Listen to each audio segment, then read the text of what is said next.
Hello friends, આપણે ગયા લેક્ચરમાં અરીસાની આપણે સંજ્ઞા પદ્ધતિ જોયેલી અને અરીસાનું સૂત્ર અને મોટવણીના સૂત્ર જોયેલા. બરાબર. હવે આપણે ઉદાહરણ તરફ જઈએ. ઉદાહરણ 10.1. કોઈ વાહનમાં પાછળના દ્રશ્યો જોવા માટે ઉપયોગમાં લેવાયેલ બહિર્ગોળ અરીસાની વક્રતા ત્રિજ્યા 3.00 મતલબ કે 3 મીટર છે. બરાબર. અરીસો કયો છે? ખાસ આ બધી વસ્તુ નોંધવાની છે કે બહિર્ગોળ અરીસો છે. બરાબર. અને તેની વક્રતા ત્રિજ્યા છે. જો એક બસ અરીસાથી 5.00 મીટર મતલબ કે 5 મીટર અંતરે આવેલી હોય તો અરીસાથી મળતા પ્રતિબિંબનું સ્થાન, પ્રકાર અને પરિમાણ નક્કી કરવાનું છે. બરાબર. હવે વાહનોની સાઈડ લાઇટ છે, આ સાઈડ વોચ છે, વોચ ગ્લાસ છે, મતલબ કે પાછળથી આવતા વાહનો જોવા માટે. બરાબર. અરીસો છે, તો એ અરીસો કયો છે? બહિર્ગોળ અરીસો છે. બરાબર. આકૃતિની જરૂર નથી, પણ આ ફર્સ્ટ એક્ઝામ્પલ છે એટલે જરાક તમને વ્યવસ્થિત સમજ પડે એ માટે બનાવું છું. બાકી પરીક્ષામાં પૂછે તો આકૃતિ દોરવાની કોઈ જરૂર હોતી નથી. બરાબર. આ બહિર્ગોળ અરીસો છે. આ બહિર્ગોળ અરીસામાં આ છે મુખ્ય કેન્દ્ર F અને આ આપણી વક્રતા ત્રિજ્યા C. બરાબર. એવી જ રીતે આ તરફ પણ હશે મુખ્ય કેન્દ્ર F અને આ વક્રતા ત્રિજ્યા C. બરાબર. અહીંયા માની લો કે બસ છે. બરાબર. આ બસ છે, બસની ઊંચાઈ છે. બરાબર. અહીંથી આ બસનું પ્રતિબિંબ મેળવવા માટે આપણે અહીંથી એક સમાંતર કિરણ લઈએ. બરાબર. તો આપણને ખબર છે કે આ કિરણ આ રીતે આ દિશામાં પરાવર્તિત થઈ જશે. બરાબર. આ દિશામાં પરાવર્તિત થઈ જાય એટલે એને આપણે પ્રતિબિંબ મેળવવા માટે પાછળની તરફ ખેંચીએ, જે Fમાંથી પસાર થાય. અને એવી જ રીતે આ એક Cમાંથી પસાર થતું કિરણ દોરીએ. બરાબર. તો આ રીતે એક કિરણ દોરીએ જે આમ C-વાળા માર્ગે જાય છે. બરાબર. તો જે માર્ગે આપવાત થાય તે જ માર્ગે પરાવર્તિત થઈ જાય. તો અહીંયા તમને પ્રતિબિંબ મળશે. બરાબર. તો કહેવાનો મતલબ આ છે કે અહીંયા જો P હોય તો Pથી આ સુધીનું અંતર એટલે કે વસ્તુ અંતર U કહેવાય. બરાબર. અને આ જમણી તરફ છે આ F એટલે એને કેન્દ્ર લંબાઈ F કહે છે. અને આ વક્રતા ત્રિજ્યા C ને, બરાબર, Pથી Cના અંતરને વક્રતા ત્રિજ્યા R કહે છે. હવે જોઈએ શું કહે છે કે બહિર્ગોળ અરીસો છે, વક્રતા ત્રિજ્યા આપેલી છે. તો વક્રતા ત્રિજ્યા એટલે શું કહેવાય? R.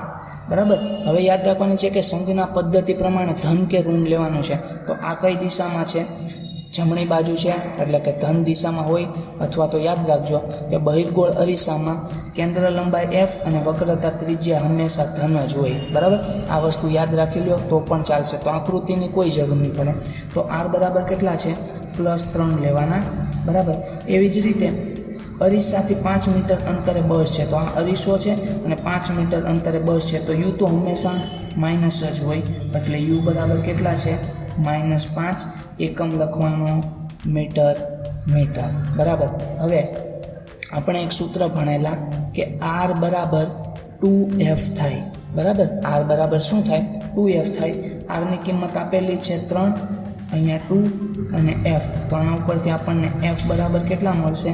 3/2. બરાબર. તો F બરાબર 3/2 એટલે 1.5 મીટર મળશે. ખ્યાલ આવે છે? તો F બરાબર કેટલા થયા? 1.5 મીટર. બરાબર. એકમ લખવો જરૂરી છે. નેક્સ્ટ આપણે જોઈએ કે બહિર્ગોળ અરીસા માટે અથવા અંતર્ગોળ અરીસા માટે અરીસાનું સૂત્ર શું હતું? અરીસાનું સૂત્ર હતું 1/U + 1/V = 1/F. બરાબર. આવું સૂત્ર હતું. કિંમત લગાવો. 1/U, યુની કિંમત કેટલી છે? -5 + 1/V = 1/Fની કિંમત કેટલી છે? આ મૂકો. બરાબર. 3/2. રાઈટ છે.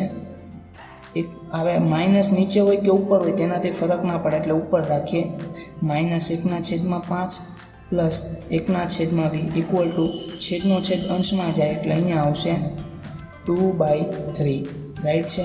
તો 1/V બરાબર આ -1/5 છે, આ તરફ જાય તો ધન થાય એટલે કે 1/5 + 2/3. બરાબર. લસા લઈએ. 5 3 × 3 5 × 10 એટલે 3 + 10/15 એટલે કે 13/15 15 બરાબર. 1/v બરાબર 13/15. તો આને ઉલટાવો તો શું લખાય? v બરાબર શું આવશે? 15/13 આવશે ને. બંને બાજુ આપણે પદ ઉલટાવ્યા બરાબર. ગણિતનો એક સામાન્ય નિયમ જ વાપરવાનો છે. તો v બરાબર શું છે? 13/15 ભાગાકાર કરો તો 13 એકા 13 ને આગળ જે કાર એટલે 1 અને 5 બરાબર. તો v બરાબર આવ્યો v બરાબર 1.5 મીટર બરાબર. તો આપણી પાસેને જે જવાબ માગેલો હતો કે પ્રતિબિંબનું સ્થાન, તો પ્રતિબિંબનું સ્થાન કેવું છે? આ છે બરાબર. 1.15 મીટર છે. ખ્યાલ આવે છે. પછી જોઈએ મોટવણી, કારણ કે આપણી પાસે એમ કીધું છે કે તેનું પરિમાણ નક્કી કરો અને પ્રકાર નક્કી કરો. પરિમાણ મતલબ નાનું છે, મોટું છે બરાબર, એને પરિમાણ કહેવાય. તો એની માટે મોટવણી m બરાબર સૂત્ર શું છે?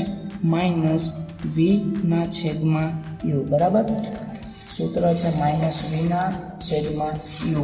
તો હવે આપણે -12 રાખીએ. vની કિંમત છે 1.15 અને uની કિંમત છે -5 બરાબર. નિશાની હાથે રાખવાની -5. તો માઇનસ કેન્સલ. શું આવ્યું? 1.15/5 બરાબર. તો ભાગ ચલાવવા માટે 0 લ્યો. 5 દુ 10, 1 વધશે, 5 તારી 15 એટલે v બરાબર m. v નહીં, m બરાબર કેટલા આવ્યા? 0.23 આવ્યા બરાબર. તો 0.23 આવ્યા તો કે આનો મતલબ શું છે કે પરિમાણ કેવું છે? વસ્તુથી નાનું. કારણ કે 1 કરતાં નાનો આવ્યો, ગુણોત્તર 1 કરતાં નાનો આવે તો નાનું છે અને 1 કરતાં મોટો આવે તો મોટું છે. અને આ કેવો છે? ગુણોત્તર ધન છે. તો ધન હોય તો પહેલાં મેં કીધેલું કે ધન હોય તો પ્રતિબિંબ કેવું હોય? આભાસી હોય બરાબર. અને કેવું હોય? ચકતું હોય બરાબર. આના ઉપરથી તમે બધી વસ્તુ નક્કી કરી શકો કે પ્રતિબિંબનો પ્રકાર કેવો છે અને પરિમાણ કેવું છે બરાબર. એટલે કે પરિમાણ અને પ્રકાર કહે તો તમારે મોટવણી ઉપર ભાર આપવો પડશે. ખ્યાલ આવે છે? નેક્સ્ટ એના પછીનું ઉદાહરણ છે ઉદાહરણ 10.2. રકમ જોઈએ કે 4 સેમી ઊંચાઈની વસ્તુ બરાબર. વસ્તુની ઊંચાઈ કેટલી છે? 4 સેમી છે બરાબર. બધું જો સેન્ટીમીટરમાં જ આપેલું છે. એકમ બી ખાસ જોઈ લેવાના શેમાં છે. કોઈ વસ્તુને 15.0 સેન્ટીમીટર કેન્દ્ર લંબાઈવાળા અંતરગોળ અરીસો બરાબર. ખાસ યાદ રાખવાનું અરીસો કયો છે? અંતરગોળ અરીસાથી 25.0 મતલબ કે 25 સેન્ટીમીટર અંતરે રાખેલું છે. તો અરીસાથી કેટલા અંતર પડદાને રાખવો જોઈએ કે જેથી સ્પષ્ટ પ્રતિબિંબ મળે? મતલબ કે તમારે શું, આનો મતલબ શું થાય કે પ્રતિબિંબ મેળવવા માટે પડદો ક્યાં રાખવો જોઈએ? મતલબ કે પ્રતિબિંબ અંતર કેટલું હોય? તમને ટૂંકમાં કહું તો એમ પૂછ્યું છે કે 20 એટલે કેટલા થાય બરાબર. vની કિંમત શોધો, કારણ કે vની કિંમત જે હોય તે જ તે પ્રતિબિંબનું અંતર હોય. ખ્યાલ આવે છે? અને પ્રતિબિંબનો પ્રકાર અને ઊંચાઈ શોધો બરાબર. પ્રકાર એટલે કે આભાસી છે, ચકતું છે બરાબર, નાનું છે, મોટું છે, તેને પ્રકાર અને તેનું પરિમાણ કહેવાય. ખ્યાલ આવે છે? તો વસ્તુની ઊંચાઈ એટલે h કહેવાય. તો એ છે 4 સેન્ટીમીટર બરાબર.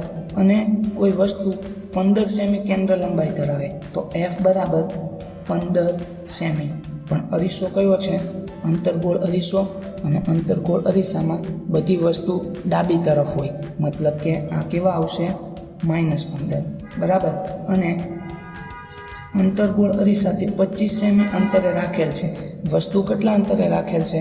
25 સેમી. અને વસ્તુ માટે વસ્તુ અંતર u, અને u તો હંમેશા માઇનસ જ હોય એટલે -25 સેમી બરાબર. તો આપણને શું શોધવાનું છે કે v બરાબર કેટલા? ઊંચાઈ શોધો. પ્રતિબિંબની ઊંચાઈ એટલે h' બરાબર કેટલા થાય?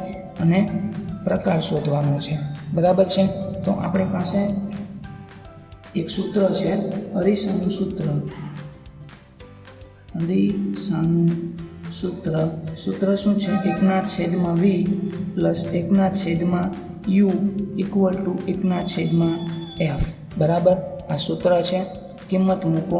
1/vની કિંમત નથી એટલે vનો v રવા દો, પ્લસ 1/uની કિંમત કેટલી છે? -25 ઇક્વલ ટુ 1/fની કિંમત કેટલી છે? -15 બરાબર. તો 1/v plus minus minus 1/25 equal to અહીંયા -1/15 બરાબર.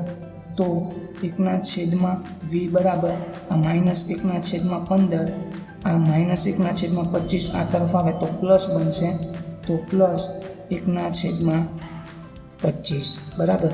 તો હવે આપણે સાદુરૂપ આપવાનું છે 1/v બરાબર 25 એકા 25 -25 પ્લસ 15 એકા 15 ના છેદમાં 25 ગુણ્યા 15 એટલે કે 25 ગુણ્યા 15 બરાબર.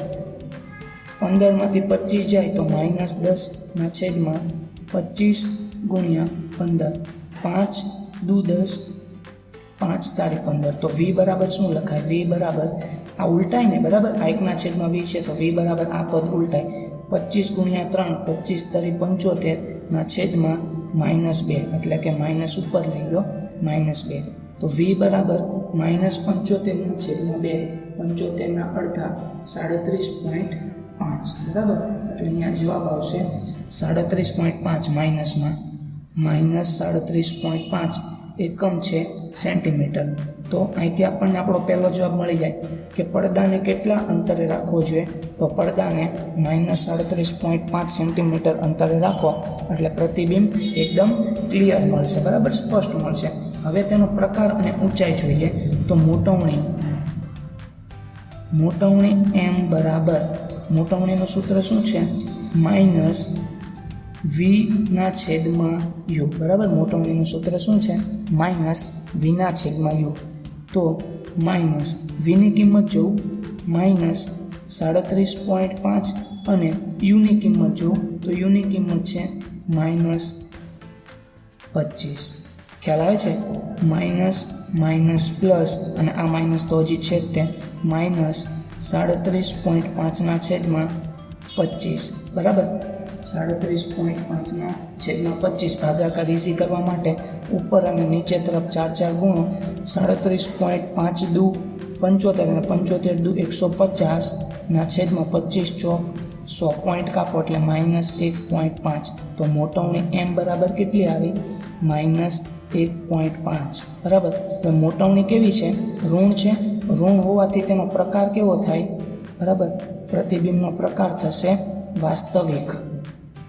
અને વાસ્તવિક હોય તે હંમેશા કેવું હોય? ચત્તુ જ હોય. અને પરિમાણ જોઈએ તો પરિમાણ જોવું, પરિમાણ તમને આના ઉપરથી સીધું મળી જાય કે આ જો 1.5 છે ને, 1.5 એટલે 1 કરતાં મોટું. તો કે આનો મતલબ એમ છે કે પરિમાણ કેવું હશે?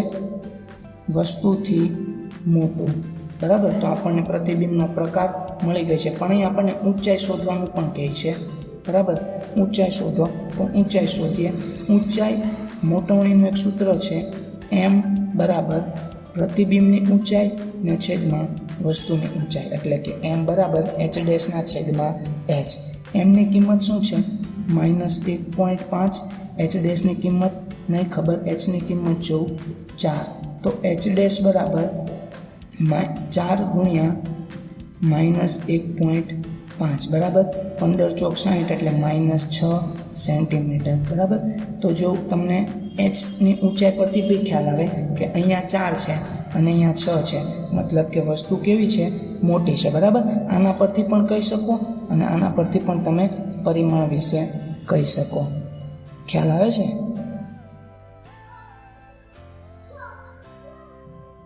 નેક્સ્ટ પછીનો ક્વેશ્ચન છે, એક અંતર્ગોળ અરીસો તેની સામે 10 સેન્ટીમીટર અંતરે રાખેલ વસ્તુનું 3 ગણું મોટું વાસ્તવિક પ્રતિબિંબ આપે છે તો પ્રતિબિંબનું સ્થાન જણાવો બરાબર.